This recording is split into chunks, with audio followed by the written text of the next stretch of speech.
بسم الله الرحمن الرحيم.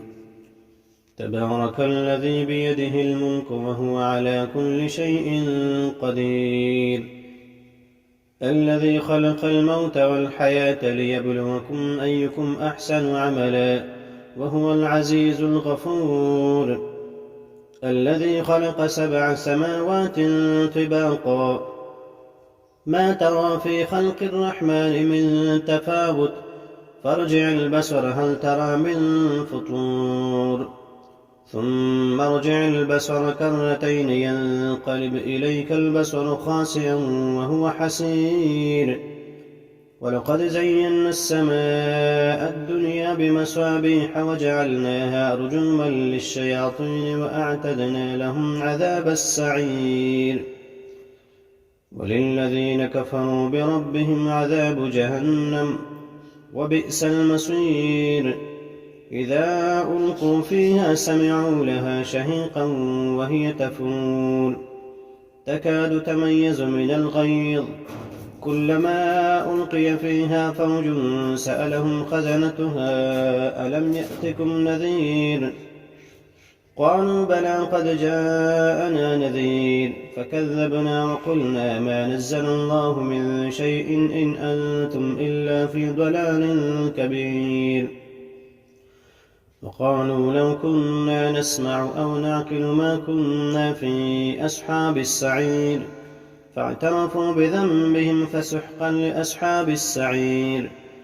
إن الذين يخشون ربهم بالغيب لهم مغفرة وأجر كبير. وأسروا قولكم أو اجهروا به إنه عليم بذات الصدور، ألا يعلم من خلق وهو اللطيف الخبير. هو الذي جعل لكم الأرض ذلولا فامشوا في مناكبها وكلوا من رزقه وإليه النشور. أأمنتم من في السماء أن يخسف بكم الأرض فإذا هي تمور، أم أمنتم من في السماء أن يرسل عليكم حاسبا، فستعلمون كيف نذير. ولقد كذب الذين من قبلهم فكيف كان نكير.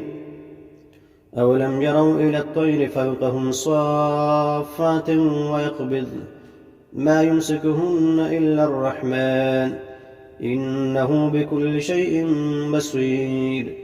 أمن هذا الذي هو جند لكم ينصركم من دون الرحمن إن الكافرون إلا في غرور.